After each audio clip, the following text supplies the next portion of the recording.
Les comptes de médias sociaux d'Andrew ont été supprimés ou rendus privés après que Sa Majesté l'a dépouillé de ses titres militaires et de ses parrainages royaux la semaine dernière.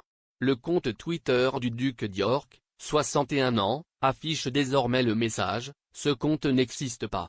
Son compte Instagram est également désormais privé, tandis que sa chaîne YouTube n'est plus consultable.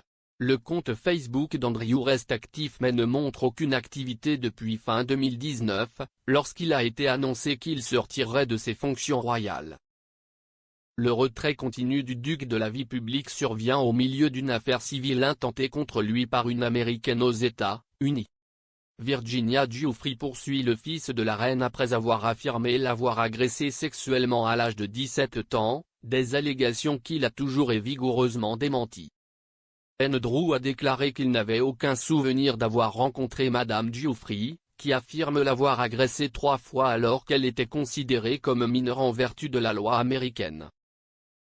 La tension entourant l'affaire contre Andrew aurait fait des ravages sur la reine, qui a été frappée de coup après coup au cours des 12 derniers mois environ, selon la journaliste royale Emily Andrews, qui explique comment la reine avait été affectée par les événements récents du documentaire de Channel 5, 2021, The Queen's Terrible Year. Sorti en novembre, le film revient sur certains des moments les plus difficiles de Sa Majesté l'année dernière. Discutant des allégations contre Andrew, Madame Andrews a déclaré « La pauvre reine. Si est-il vraiment comme si c'était un coup après l'autre. Si est-il une des affaires les plus graves des 5 ou 10 dernières années pour la reine. Cela ne va pas disparaître. » Le documentaire revient également sur la mort du mari de la reine, le prince Philippe, décédé tragiquement en avril de l'année dernière, 2 mois avant son 100e anniversaire. D'autres moments difficiles pour Sa Majesté qui sont revisités incluent la pandémie et la confirmation que Meghan Markle et le prince Harry ne reviendront pas en tant que membres actifs de la famille royale. Après une année 2021 difficile, la famille royale a des raisons d'attendre avec impatience cette année, car la reine devrait marquer les 70 ans de son règne historique en juin avec son jubilé de platine.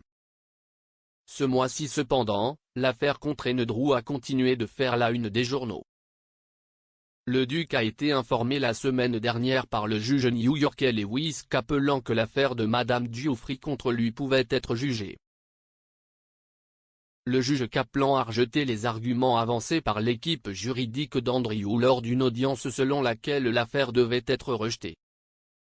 Les avocats du duc ont fait valoir qu'ils ne pouvaient pas faire l'objet de poursuites en raison du libellé contenu dans un règlement auparavant confidentiel de $500 000.